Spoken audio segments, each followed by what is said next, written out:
Celine's Story. Celine's POV. Malamig ang hangin humahampas sa pisngi ni Celine habang nakatingin sa puting trahe de boda na nakalatag sa kanyang kama. Hindi ito ang kasalang pangarap niya. Walang masayang tugtugan, walang mabulaklak na simbahan. Isang pirmahan lamang sa harap ng west sa loob ng mansyon ng mga Bustamante. Bilisan mo, Celine. Huwag kang babagal-bagal. Bulyaw ni Nicole, ang kanyang nakatatandang kapatid.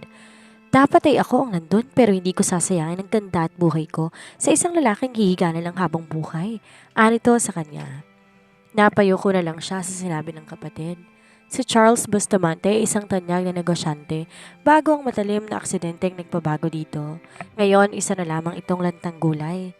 Dahil sa utang na loob at takot sa kanilang ama, si Celine ang pumalit sa pwesto ni Nicole. Ayusin mo ang pag-arte mo, Celine. Kapag nakuha na natin ang pirma ng mga Bustamante sa merger po, pwede ka nang lumayas. Dagdag pa ni Nicole habang naglalagay ng matingkad na lipstick. Hindi siya sumagot. Sanay na siya na maging panakipbutas. Pero sa kabilang banda may kirot sa kanyang puso para kay Charles. Isang makapangyarihang lalaki na ngayon ay tanging makina na lamang ang bumubuhay. Sa labas ng silid narinig niya ang tawag ng kanilang ama. Oras na. Sa bawat akbang niya patungo sa sala kung saan gaganapin ang seremonya, parang may mabigat na batong nakadagan sa kanyang puso. Hindi niya alam ang araw na ito ay hindi lang simula ng kanyang pagiging asawa, kundi simula ng isang madugong pagtuklas. Sandali siyang iniwan sa silid aklatan habang hinihintay ang mga abogado. Kukuha sana siya ng tubig nang marinig niya ang pamilyar na dinig sa kabilang silid. Ang boses ng kanyang kapatid at ng kanilang tiyahin. Sigurado ka ba, Nicole? Baka mahalata ni Celine na tayo ang may gawa sa preno ng sasakyan ng mommy ninyo noon, bulong ng tiyahin. Natigilan siya sa kinatatayuan.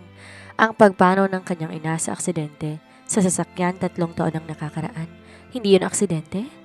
Tita, matagal na yon. Wala na si mama at ngayon si Celine naman ang itatapon natin sa mga Bustamante. Isang bato, 2 ibon. Wala nang hahadlang pa sa mana ko? May halong tawa na sagot ni Nicole. Parang gumuho ang mundo niya sa narinig. Ang sarili niyang dugo, ang pumaslang sa kanilang ina, ang galit na kanina'y munting apoy lamang ay biglang naging isang naglalagablab na inferno. Hinawakan niya na mahigpit ang laylayan ng kanyang gown. Hindi na akong mahinang si Celine, ani niya sa sarili. Mula sa sandaling ito, ako na si Mrs. Bustamante at gagamitin ko ang kapangyarihan to para ubusin kayong lahat. Pumasok siya sa silid kung saan idaraos ang kasal ng may bagong ningning sa mga mata. Hindi na tuluhan ng lungkot kundi luha ng puot. Pagkatapos ng matipid na seremonya, dinala si Celine sa master's bedroom ng mga Bustamante. Doon nakahiga ang kanyang asawang si Charles. Gwapo pa rin ito sa kabila ng pamumutla. Mag-isa na tayo, Charles. Bulong niya habang hinahawakan ang malamig na kamay ng lalaki. Pareho tayong biktima rito pero pangako, hindi ko hahayang api-apihin tayo. Habang inaayos niya ang kumot ng lalaki, napansin niya ang biglang paggalaw ng mga daliri nito. Akala niya guni-guni lang, ngunit laking gulat niya nang biglang bumukas ang mga mata ni Charles. Celine, mahinang sambit nito. Mabilis siyang tumawag ng doktor at nagkagulo na ang buong mansyon. Ang lalaking sinabi ng wala ng pag-asang magising ay nagbalik sa mundo ng mga buhay. Ngunit ang saya'y panandalian lamang. Dok, anong nangyayari? Sigaw niya nang biglang mag-seizure si Charles at bumagsak ang vital signs nito. Maya-maya, pumasok ang mga magulang ni Charles na si Don Raul at Doña Soledad. Nakita ng mga ito ang gulo at ang kritikal na kalagayan ng anak.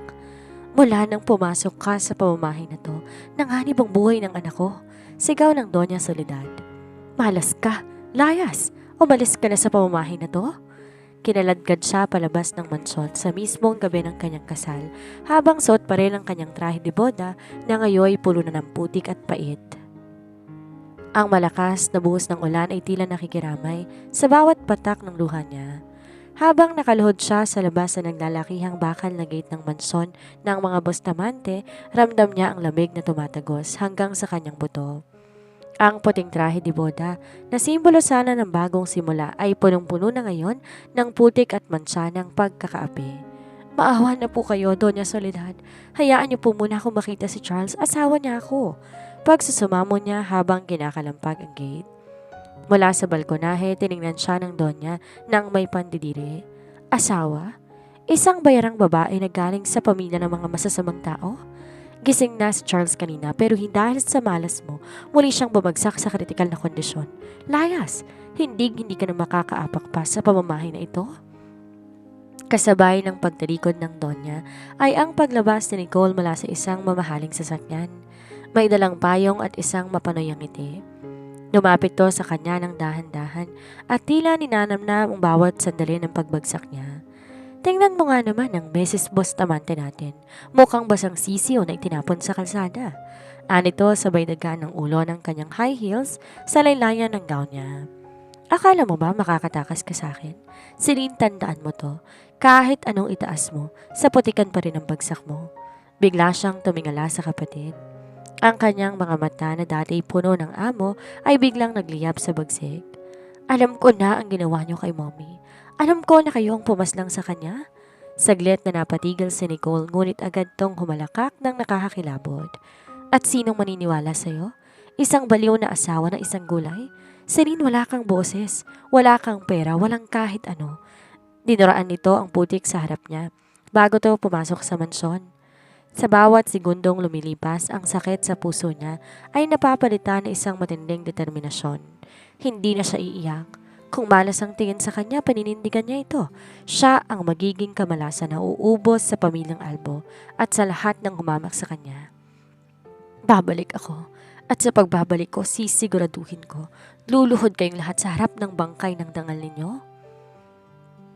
Hindi natapos ang kalbaryo ni Celine sa gate ng mga Bustamante. Sa kanyang pag-uwi sa bahay nila upang kumprontahin ang kanyang ama, isang mas masakit na katotohanan ang bumungad sa kanya. Ang kanyang mga gamit nakakalat na sa kalsada. Wala kang ama rito, sigaw ng kanyang daddy mula sa pinto habang nakatayo sa likod nito si Nicole na tila nanonood na isang eksena. Dahil sa kabaliwan mo, hindi natuloy ang merger. Sinira mong pagkakataon ng pamilyang to na yumaman. Mula ngayon, wala ka ng pamilya. Pero dad, pinaslang nila si mommy? Si Nicole? Di na natapos ang kanyang sasabihin nang lapatan siya na isang malakas sa sampal ng kanyang ama. Huwag mong idadamay ang kapatid mo sa mga ilusyon mo. Layas! Wala na siyang nagawa kundi umalis na lamang habang umiiyak. Mag-isa, sugatan at walang matuluyan. Naglakad siya sa madilim na eskinita. Sa isang madilim na sulok habang nakasandal sa pader, naramdaman niya ang unti-unting pagkawala ng kanyang ulirat. Ngunit bago siya tuluyang sakupin ng dilim, isang aninong huminto sa kanyang tapat. Isang matandang babae na may marangyang suot, ngunit misteryosong aura ang lumuhod sa harapan niya. Gusto mo bang maghigante, iha? Gusto mo bang bawiin ang lahat ng ninakaw sa'yo? Pilit niyang dinilat ang kanyang mga mata. Sa kabila ng panghihina, isang salita lamang lumabas sa kanyang bibig. Kapangyarihan. Kailangan ko ng kapangyarihan? Ani rito. Kung ganon, paslangin mo na ang mahinang si Celine Albo, bulong ng matanda. Mula sa gabing ito, buburahin natin ang bakas mo sa mundong ito. Sa iyong pagbangon, ikaw na ang magiging pinakamalakas na bagyo na tatama sa buhay nila. Dinala ng walang malay na si Celine sa isang tagong mansyon sa labas ng syudad. Sa loob ng 3 buwan habang ang mundo ay naniniwalang naglaho na o pumanaw na ang malas na asawa ni Charles Bustamante, si Celine ay sumailalim sa isang matinding pagbabago. Tinuruan siyang magsalita at kumilos na parang isang tunay na aristokrata. Ang kanyang mukha ay niretoke ng pinakamagagaling na doktor upang itago ang kanyang tunay na anyo, ngunit ang kanyang mga mata, ang mga mata na isang nagnanais ng dugo ay nanatiling pareho. Handa ka na? Saan na matandang babae? Ang dating karibal ng mga Bustamante sa negosyo na si Madam Elena. Ito ang iyong bagong pangalan. Ito ang iyong bagong buhay. Balikan mo sila at sunugin mo ang kanilang mundo. Tumingin siya sa salamin. Hindi niya nakilala ang babaeng nasa harap niya. Ang dating malas ay wala na. Ang narito ngayon ay isang reyna na handang maningil.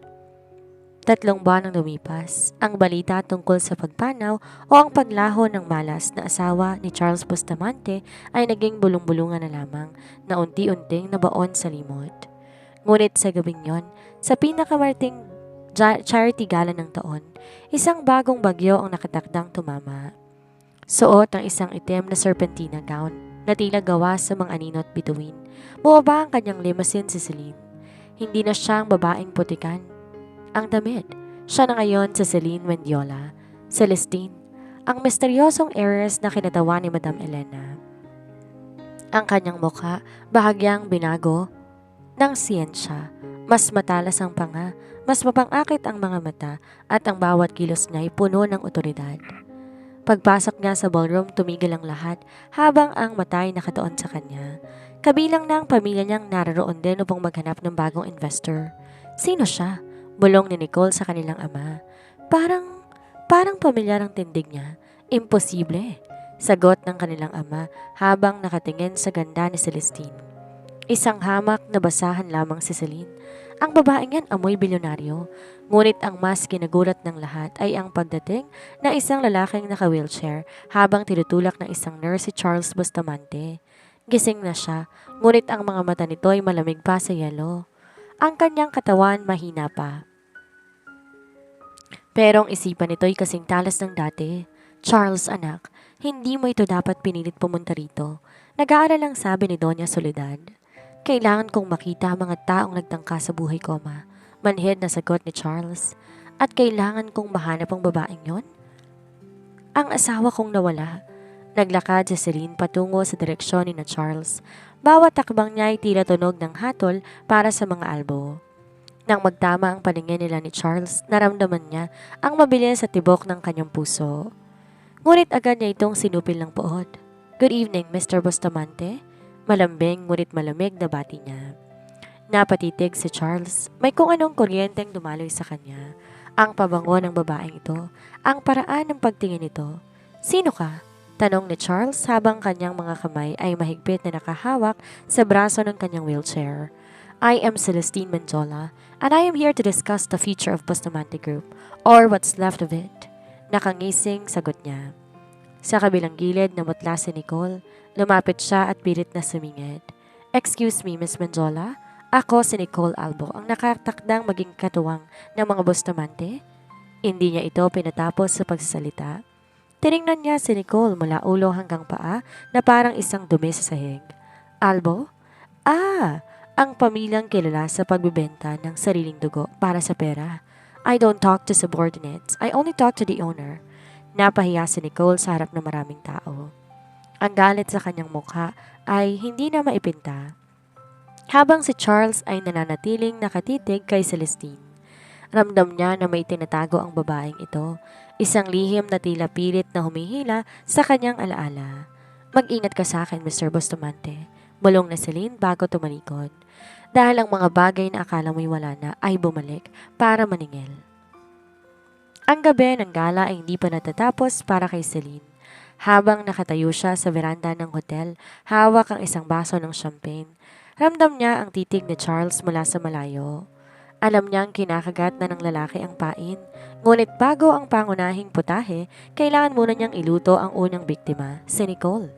Lumapit to sa kanya bitbit na isang peking ngiti, na pilit itinatago ang nanginginig na galit. Miss Valderrama, pasensya na kanina. Masyado lang akong naging protektibo sa pamilya Bustamante. Alam mo naman, malapit na kaming maging magkamag-anak. Tumingin siya kay Nicole. Magkamag-anak? I heard the previous Mrs. Bustamante was your sister and she disappeared? How tragic. Kita niyang namutla ang kapatid. Si Celine? Siya ay isang malas sa pamilya. Mabuti na rin nawala siya. Masyado siyang mahina para sa mundong to. Mahina? Aniya sabay lapit sa tenga ni Nicole. O baka naman masyado siyang maraming nalalaman tungkol sa preno ng sasakyan ng nanay ninyo. Parang binuhusan ng yelo si Nicole. Anong sinasabi mo? Wala. Nakangising sagot na Celine. I just love rumors. They are so entertaining. Maya-maya iniwan niya na ang kapatid na tulala at nanginginig sa takot. Alam niya na hindi makakatulog ang kapatid ngayong gabi. Ang binhi ng praning ay naitanim na. Ngunit bago siya makalayo, isang kamay ang humawak sa kanyang braso. Mahigpit at madiin, si Charles. Pilit tong tumayo mula sa kanyang wheelchair. Sino ka ba talaga? Tanong nito. Ang boses mo, ang amoy mo. I remember that scent. Lavender and rain. Yon ang huling na amoy ko bago ko maling mawala ng balay nung gabi ng kasal ko. Tinitigan niya ito. Sa loob-loob niya gusto niyang yakapin ang lalaki. Gusto niyang sabihin siya ang babaeng itinapon at minaliit, pero naalala niya ang mukha ng kanyang ina. Naalala niya ang pagtataboy ng pamilya Bustamante sa kanya. Masyado kang mapangarapin, Mr. Bustamante. Malamig na sagot niya habang pilit tinatanggal ang kamay ng lalaki. Ang asawa mo'y wala na. Isang alaala na lamang siya ng iyong kamalasan. Ako? Ako ang iyong kinabukasan o ang iyong katapusan. Depende kung paano mo ako pakikitunguhan. Ani rito. Hindi ako naniniwala. Giit ni Charles. Kung ikaw siya, bakit mo to ginagawa? Dahil ang mundong to ay hindi para sa mga mahihina, Charles. Bulong niya bago tuluyang tumalikod. Maganda ka. Bukas bibisita ako sa opisina mo at sisiguraduhin ko wala nang matitira sa mga taong sumira sa buhay ko at sa buhay mo. Naglakad na siya palayo. Ramdam niya ang galit pero sa ilalim nito may isang bahagi ng kanyang puso na nagsisimulang gumuho sa bawat titig ni Charles. Kinabukasan, sa ika-4 na pong palapag ng Bustamante Tower, balisa si Nicole habang naghihintay sa conference room.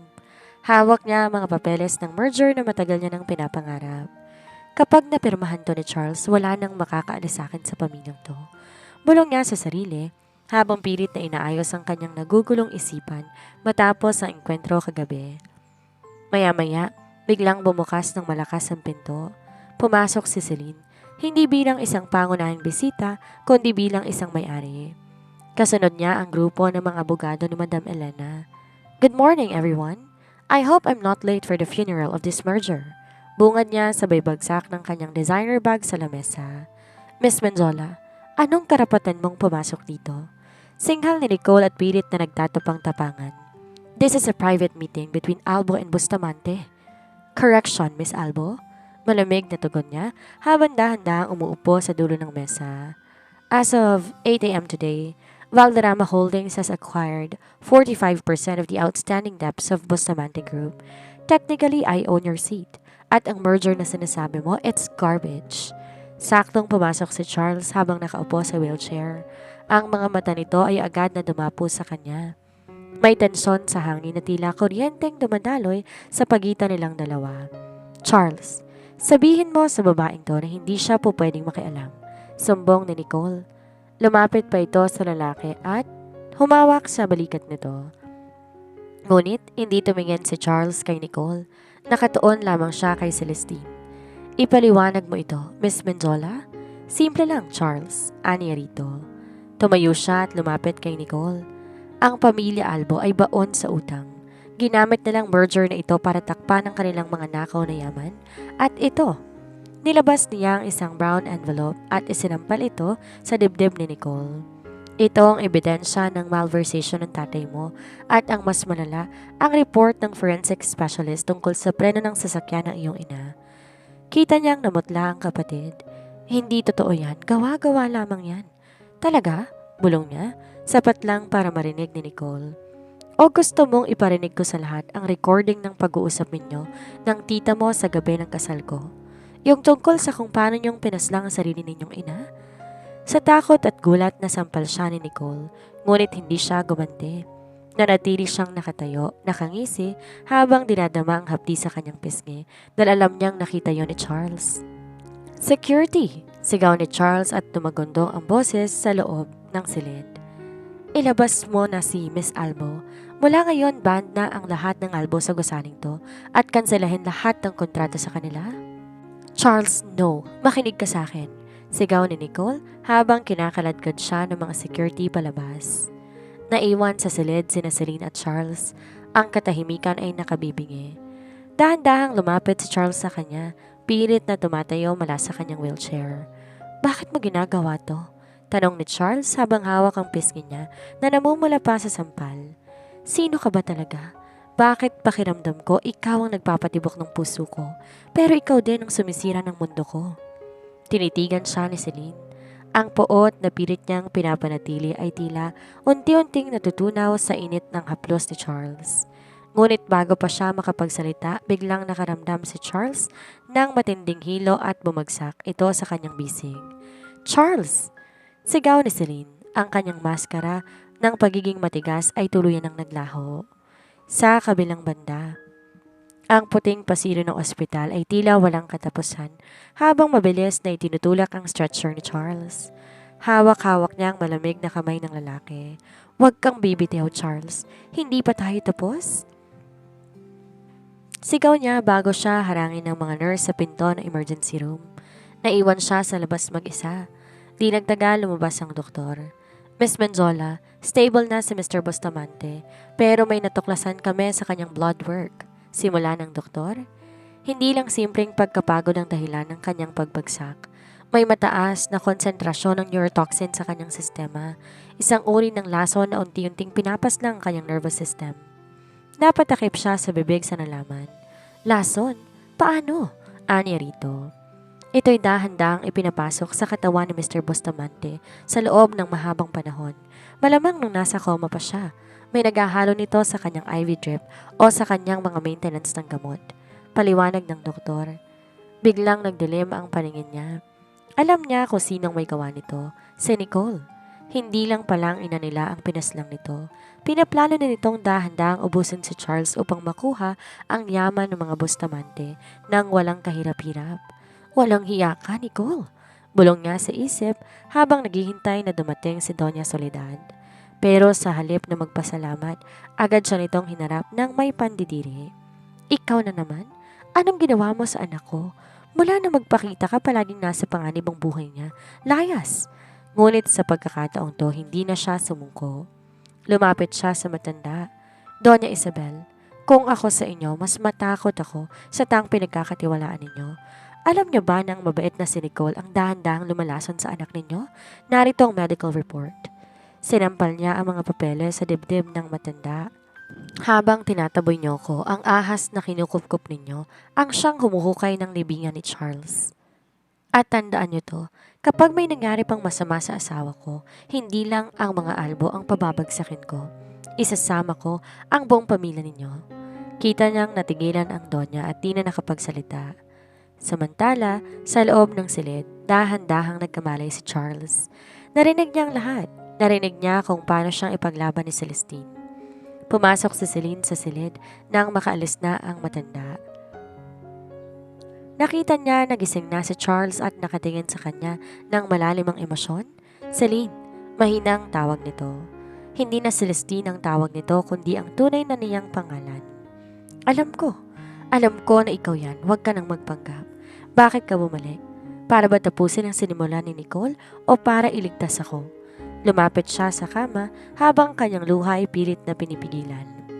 Bumalik ako para maningil, Charles, pero mukhang hindi ko kayang makita kang mawala sa kamay ng iba dahil ako lang ang may karapatang sumira sa'yo. Hinawakan nito ang pisngi niya at pilit na pinaglalapit ang kanilang mga mukha. Kung ganon, sirain mo ko, Celine, pero wag mo kong iiwan ulit. Sa gitna ng amoy ng gamot at puting dingding ng ospital, isang matinding emosyon ang namuo. Isang hagkan na pinagsaluhan nila, isang hagkan na puno ng pait, paghihigante at ang katotohanan na kahit anong pilit nilang maglayo, ang tadhana ay palagi silang pagtatagpuin sa gitna ng unos. Ang gabi ay tila binalot ng makapal na kadiliman habang palabas si Celine ng ospital upang kumuha ng ilang gamit sa kanyang sasakyan. Hindi niya alintana ang panganib. Ang isip niya ay nakatuon pa rin sa huling hagkan nila ni Charles at sa pangakong wawakasan niya na ang lahat ng kasamaan ng mga albo bukas na bukas din. Ngunit bago pa niya mahawakan ang pinto ng kanyang kotse, isang malamig na dulo ng armas ang naramdaman niya sa kanyang tagiliran. Huwag kang sisigaw, Mrs. Menzola, kundi masisira ang maganda mong mukha. Isang pamilyar at paos na boses ang bumulong sa kanyang likuran. Alam niya na si Nicole ito, ngunit hindi itong eleganteng Nicole na nakilala ng lahat. Ang mga mata nito'y dilat na dilat, magulo ang buhok at amoy alak. Nicole, tapos na ang laro mo. Sumuko ka na, mahinang sabi niya. Bagamat mabilis ang kabog ng kanyang puso, laro? Wala pa nga tayo sa kalahati, Celine. Halos isigaw nito bago siya itulak sa loob na isang itim na van na naghihintay sa dilim. Sa loob, naroon ang dalawang lalaking bayaran, mga tauhang mukhang galing sa pusali. Dinala nila si Celine sa isang abandonadong bodega sa labas ng lungsod. ang mismong lugar kung saan matatagpuan ang lumang talyer ng pamilya Albo. Tinali nila siya sa isang silya sa ilalim ng isang pundidong ilaw na kumukurap-kurap. Alam mo ba kung ano ang pinakamasakit, Celine? Ani Nicole habang nilalaro ang patalim sa harap ng mukha niya. Ang isipin na ikaw, isang hamak na basahan, isang malas, ang sisira sa lahat ng paghihirap ko. Pinaslang ko si Mama para sa yaman. Nilasan ko si Charles para sa kapangyarihan at ikaw lamang ang sagabal? Baliw ka na, Nicole. Hindi mo makukuha ang gusto mo sa pagpaslang mo sa akin. Matapang na sagot niya. Siguro nga, pero kung mawawala man ako, isasama kita sa impyerno. Kumalakak ng malakas ang kapatid. Binuhos ng gasolina, agad na sumunod ang mga tauhan. Ang amoy ng gasolina ay agad na bumalot sa buong bodega. Ramdam niya ang lamig ng likido na tumatama sa kanyang balat. Alam niya ito na ang dulo. Dito ka rin magtatapos sa gitna ng apoy, gaya ng pakiramdam ko nung inago mo sa akin si Charles. Sigaw ni Nicole sabay labas sa isang lighter. Ang maliit na apoy nito ay tila isang dambuhalang halimaw sa paningin niya. Ngunit bago pa man mabitawan ni Nicole ang lighter, ay isang malakas sa tunog ng pagpreno ang narinig sa labas. Ang pintong bakal ng bodega ay sinalpok ng isang sasakyan. Celine, sigaw ni Charles. Nakatayo to at pilit na inihahakbang ang kanyang mga binti kahit pa nanginginig ang mga ito. Hawak ang isang armas at suportadong kanyang mga tauhan. Charles, huwag kang lalapit. Susunugin ko siya, banta ni Nicole habang ang kamay nanginginig at nakatutok ang lighter sa sahig na basang-basa ng gasolina. Nicole, bitawan mo yan. Wala ka nang matatakasan, napapaligiran na kayo ng mga pulis. Kung hindi siya magiging akin, walang po pwedeng magmay-ari sa kanya. Sa isang iglap, binitawan ni Nicole ang lighter. Ang apoy mabilis na gumapang sa sahig at ang bodega biglang naging isang impyerno ng naglalagablab na pulang apoy. Sa gitna ng usok at init, nagpumiglas siya. Nakita niyang sumusugod si Charles sa gitna ng apoy. Wag! Mapapahamak ka? Sigaw niya habang ang paligid nila ay unti-unti nang nagigiba. Ang init ay tila humihigop sa huling hininga ni Celine. Ang usok ay bumabalot sa bawat sulok ng bodega habang ang apoy mabilis na lumalamon sa mga tuyong kahoy at tumapong gasolina. Sa gitna ng kaguluhan, nakita niya si Charles. Hirap na hirap itong humahakbang. Charles, wag! Umalis ka na rito. Sigaw niya habang nauubo dahil sa makapal na usok. Hindi kita iiwang muli, sagot naman ng lalaki. Sa isang pagkakataon, natisod siya dahil sa panghihina ng kanyang katawan pero gumapang siya. Gumapang siya sa mainit na semento hanggang sa marating ang upuan ni Celine. Samantala, si Nicole ay tila nawala na sa sariling katinoan. Nakatayo siya sa kabilang panig ng apoy, tumatawa habang ang luha ay dumadaloy sa kanyang pisngi. Wala kayong dalawa. Kung hindi ako magiging masaya, walang pwedeng maging masaya. Ngunit bago pa makalapit si Nicole para saktan muli si Celine, isang bahagi ng kisame na gawa sa makapal na kahoy ang biglang bumagsak sa pagitan nila. Aray! Tiling sigaw ni Nicole. Naipit ang kanyang binti sa ilalim ng nagbabagang debris. Ang apoy na siya mismong nagsindi nagsisimula na siyang sakupin. Charles, tulungan mo ko. Kapatid mo ako, Celine, tulong! Napatingin sa Celine sa kanyang kapatid.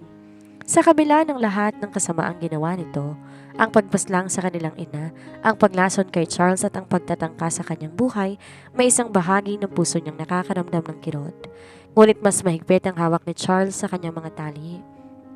Huwag mo siyang tingnan, Celine. Tumingin ka sa akin. Utos ito habang mabilis na pinuputol ang mga lubid gamit ng isang pirasong ng basag na bote. Kailangan nating makalabas dito bago pa bumagsak ang buong gusali. Nang lumubay ang tali, agad siyang binuhat ni Charles. Kahit nangangatog ang kanyang mga tuhod at halos mawala ng malay sa sakit ng kanyang mga binti, di niya binitawan ng babae. Sa labas, naririnig na ang wangwang ng mga bombero at pulis, ngunit ang pinto malayo pa. Nicole? Bulong ni Celine habang nakikita ang kapatid na pilit kumakawala sa ilalim ng apoy. Pinili niya ang landas na to, Celine. Mariing sabi ni Charles.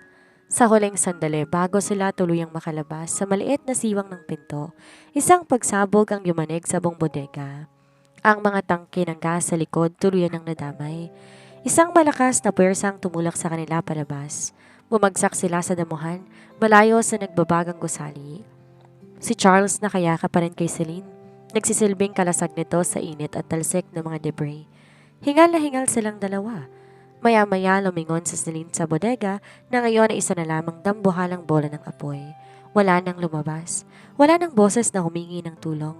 Ang lahat ng puot, ang lahat ng sekreto ng pamilya Albo ay tila tinupok ng apoy kasama si Nicole. Ligtas na tayo? Bulong ni Charles habang hinahagkan ng kanyang noo. Tapos na, mahal ko. Tapos na? Napaiyak siya sa balikat ng lalaki. Sa wakas, ang malas ay nakawala na sa sumpa na nakaraan. Ngunit alam nilang dalawa, sa kabila ng trahedyang ito may mas malaking hamon pa silang kailangang harapin. Ang muling pagbuo sa kanilang mga durog na buhay. Ang puting kisame ng VIP room ng ospital ang naging saksi sa dahan-dahang pagbabalik ng ulirat ni Celine. 3 araw siyang tulala at tayong tunog ng heart monitor ni Charles sa kabilang kama ang nagpapaalala sa kanya na buhay pa siya. Ang katawan niya ay balot ng benda pero ang mas malalim na sugat ay nasa kanyang alaala. Ang huling tingin ni Nicole bago to lamunin ng apoy. Gising ka na. Isang mahinang boses ang bumasag sa katahimikan. Lumingon siya at nakita si Charles na nakaupo sa kanyang kama kahit na may benda rin to sa braso at sa mukha. Charles, bakit mo ginawa yon? Pwede kang pumanaw sa loob. Garalgal na tanong niya. Namamatay na ako noon pa, Celine. Noong tinaboy ka ni Mama, noong akala ko na wala ka na, doon palang wala na akong buhay. Sagot nito habang pilit na inaabot ang kamay niya. Ang apoy na yon? Wala yon kumpara sa takot ko na baka di na kita muling mahawakan. Ngunit ang katahimikan nila ay muling nabulabog nang bumukas ang pinto. Pumasok si Doña Imelda kasunod ng mga pulis. Anak? Panimula ng matanda pero tinaas ni Charles ang kanyang kamay para patigilin to. Ma, sapat na ang narinig ko sa labas ng bodega noon. Alam ko ng lahat. Alam kong binalak ni Nicole na rasuhin ako at si Serena nagdigtas sa akin. At alam ko rin na hinayaan niyo siyang itaboy dahil sa takot niyo sa iskandalo. Napayo ko ang Donya. Patawarin mo ako, Charles. Patawarin mo ako, Serena. Nabulag ako ng maling akala. Hindi sapat ang patawad, Doña Imelda. Singit ni Celine. Habang ang tinig niya ay muling nagkaroon ng bagsik. Ang pamilya Albo, si Rana. Ang daddy ko nasa kustudiya ng mga pulis dahil sa mga ebidensyang binigay ko bago ang sungog. Pero ang pangalan ko, ang pangalan ni Mrs. Bustamante, kailangan niyo itong linisin sa harap ng lahat. Sa labas ng ospital, nagkakagulo ang mga reporter. Ang balita tungkol sa tangkang pagpaslang, ang sunog at ang pagkabuwag ng pamilya Albo ay naging pambansang usapin. Si Serene hindi na ang malas o ang misteryosong Celestine. Siya ng babaeng nagpabagsak sa isang korap na imperyo. Sa gitna ng kaguluhan, pumasok si Madam Elena, ang babaeng tumulong sa kanya. Handa ng lahat, Celestine. Ang hustisya para sa nanay mo ay nakamit na. Ang lahat ng ari-arian ng mga Albo, kinuha na ng bangko.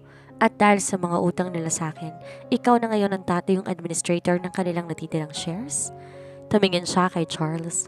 Ang pagigante na dati nagpapatakbo sa kanyang buhay, tapos na. Pero ang tanong ay, kaya ba niyang kalimutan ang lahat? Nang maging isang tunay na asawa sa lalaking biktima rin ng tadhana? Celine, tawag ni Charles habang ang kanyang kamay ay mahigpit na nakahawak dito. Huwag kang aalis. Ngayong wala na ang mga kaaway natin, hayaan mong ako naman ang bumuo sa'yo. Hayaan mong simulan natin ang kwento natin nang walang lason, walang lihim at walang takot. Huminga siya ng malalim. Alam niyang mahaba pa ang proseso ng paghilom. Pero sa unang pagkakataon, nakakita siya ng liwanag sa dulo ng mahabang eskinita ng kanyang buhay.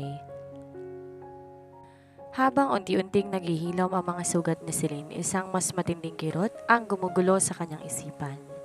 Sa gitna ng pag-aayos ng mga naiwang gamit sa nasunog na bodega at sa lumang bahay ng mga Albo, isang maliit na steel box ang natagpuan ng mga tauhan ni Madam Elena.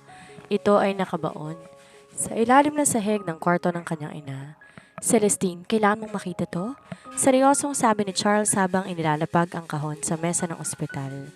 Bagamat naka-wheelchair pa rin, mas malakas pa ang pangatawan nito. Nanginginig ang mga kamay niya nang buksan ang kahon. Sa loob ay may isang lumang diary at isang digital voice recorder. Pagbindot niya sa play, isang boses na matagal niya nang hindi naririnig ang pumuno sa silid. Ang boses ng kanyang ina. Kung naririnig mo to, Celine, patawarin mo ko. Alam kong hindi lang si Nicole ang may galit sa akin, ang kapatid ko. Si Miranda, siya ang utak ng lahat. Gusto niya na makuha ang shares ko sa kumpanya para ipambayad sa kanyang mga utang sa sugal. Celine, mag-ingat ka kay Miranda. Siya ang tunay na demonyo sa likod ng maskara. Nanlamig si Celine. Si Tita Miranda, ang babaeng palaging nakasuporta kay Nicole, ang babaeng tila kaibigan ng lahat. Siya ang nagsulsol sa kapatid niya na sirain ang preno ng sasakyan. Charles, nasa loob siya ng mansyon ninyo ngayon? Bulong niya habang kanyang mga mata nag-aapoy sa panibagong galit. Agad na tumawag ng security si Charles, ngunit huli na. Ayon sa report, sinama ni Miranda si Doña Imelda sa isang out-of-town trip para daw makapag-relax matapos ang trahedya, ngunit alam niya ang totoo. Kinuha ni Miranda ang ginang bilang prenda para makuha ang huling pirma sa mga dokumento ng Bustamante Group. Hindi ko hahayaang saktan niya ang nanay mo, Charles. Aniya habang mabilis na isinusuot ang kanyang jacket. Tapusin na natin to. Sa isang abandonadong rest house sa Rizal, natagpuan nila ang sasakyan ni Miranda. Mabilis pinalibutan ng mga tauhan ni Charles ang lugar. Pagpasok nila sa loob, nakita nila si Miranda na may hawak na hiringgilya. Tinututok sa leeg ng takot na si Doña Imelda. Huwag kayong lalapit. Isang galaw nyo lang, ituturo ko to sa kanya. Puno ito ng potassium chloride. Sigaw ni Miranda. Gusto ko lang ng pera. Ang yaman na dapat ay sa akin kung di lang naging paborito ng mga magulang natin ang nanay mo. Celine? Tita, bitawan mo siya. Sigaw niya rito. Wala na si Nicole. Wala ka ng kakampi. Isuko mo lang ang laban mo na to. Hindi mangyayari yan. Kung babagsak ako, isasama ko ang reyna ng mga Bustamante. Akmang ituturok na ni Miranda ang hiringgilya nang biglang may mabilis na bumasag sa bintana. Isang sniper mula sa mga tauhan ni Charles ang nagpaputok sa kamay ni Miranda. Nabitawan nito ang hiringgilya at mabilis siyang dinaluhong ng mga pulis. Sa gitna ng kaguluhan, mabilis na tumakbo si Celine para yakapin na nanginginig na si Doña Imelda. Ligtas na po kayo?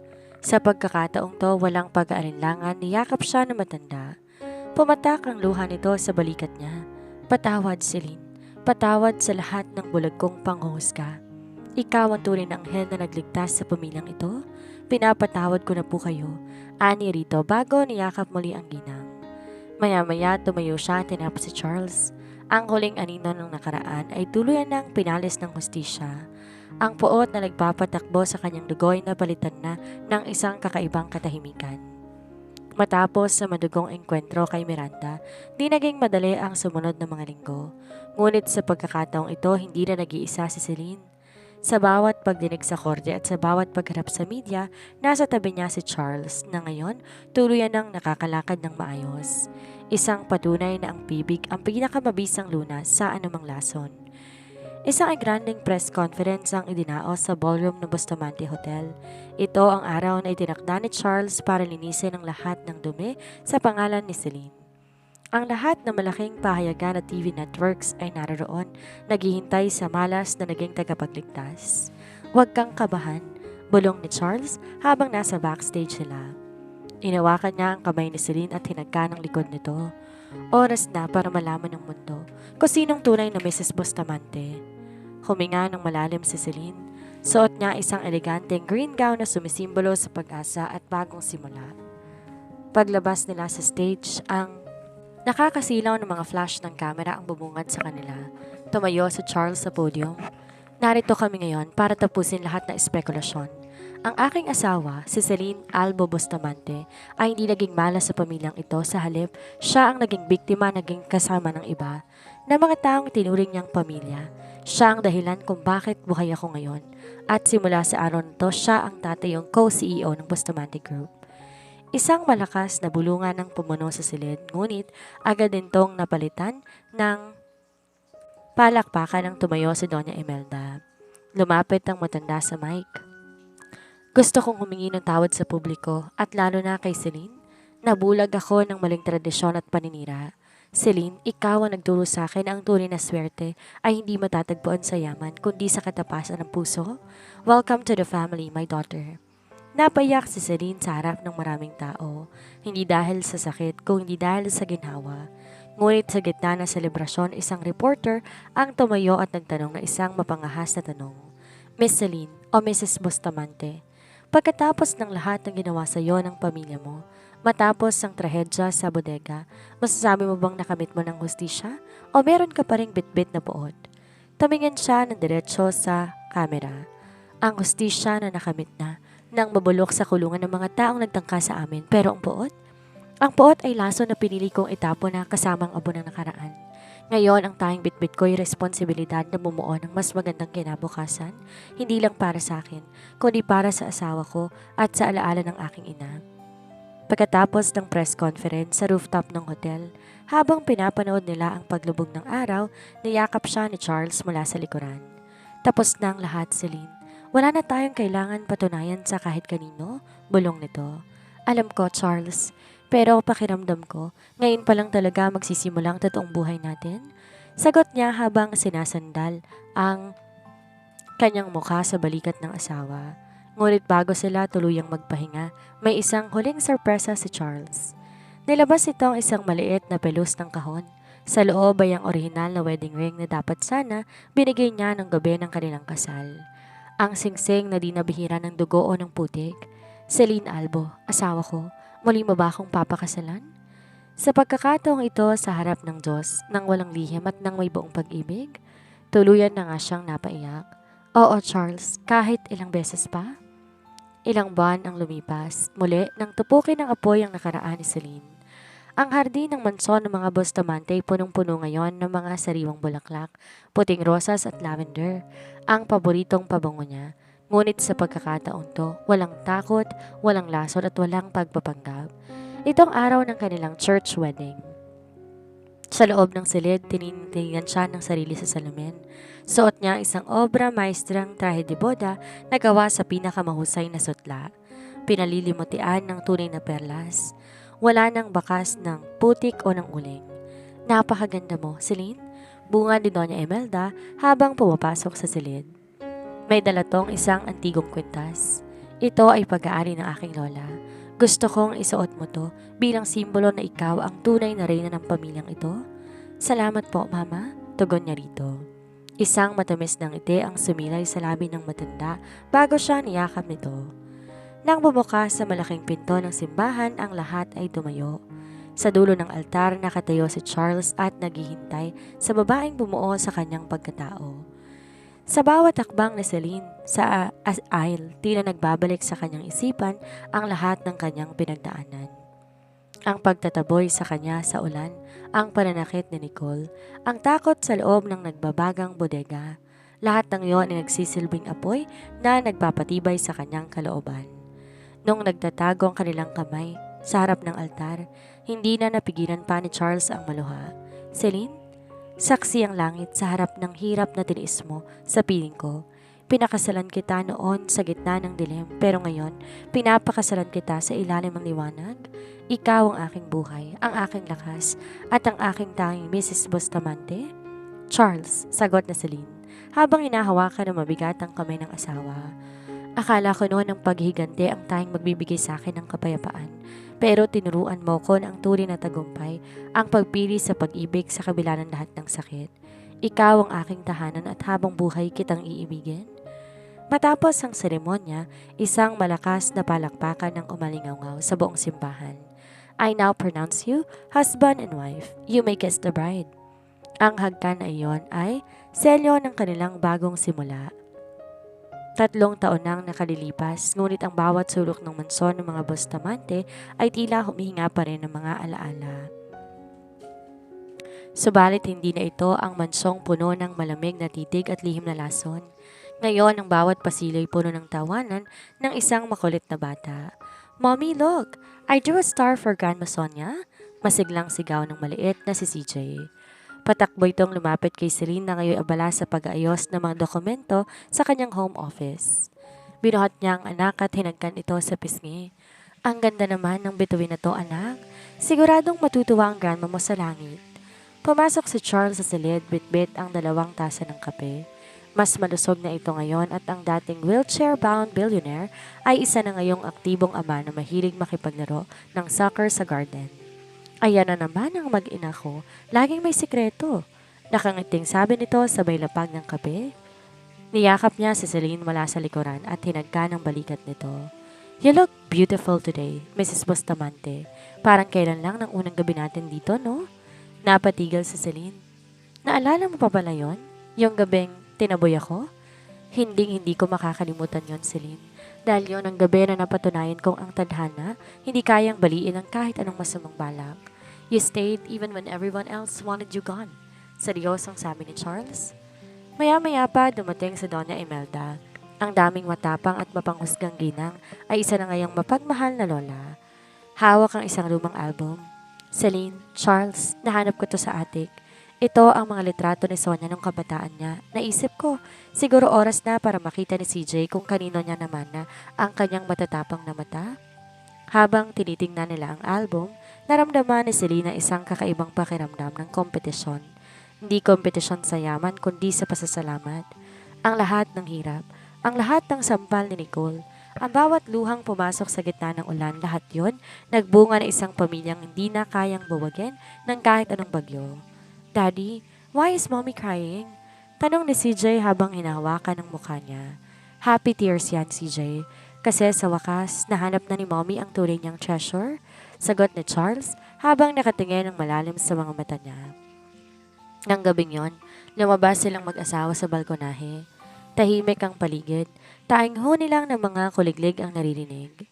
Masaya ka ba, Celine? Tanong ni Charles sabay hagkan sa kanyang sentido. Sobra, Charles. Higit pa sa inaakala ko. Tumingala siya sa langit at bumulong sa hangin. Nay, para sa iyong lahat ng to, ligtas na po kami. Aral ng kwento. Ang pagpapatawad ay para sa sariling kapayapaan. Bagamat naging matindi ang puot ni Celine dahil sa pagpano ng kanyang ina at ang pagtataboy sa kanya, natutunan niyang ang paghihigante isang lason na uubos sa kanyang pagkatao kung hindi siya titigil. Ang pagbitaw sa galit ang tunay na nagpalaya, hindi ang pananakit sa iba. Dito na po nagtatapos ang kwento ni Celine at Charles. Maraming salamat po sa lahat ng mga nakinig at sumuporta. Sana po patuloy niyo pa rin suportahan ang mga susunod kong story. Thank you po and keep safe everyone.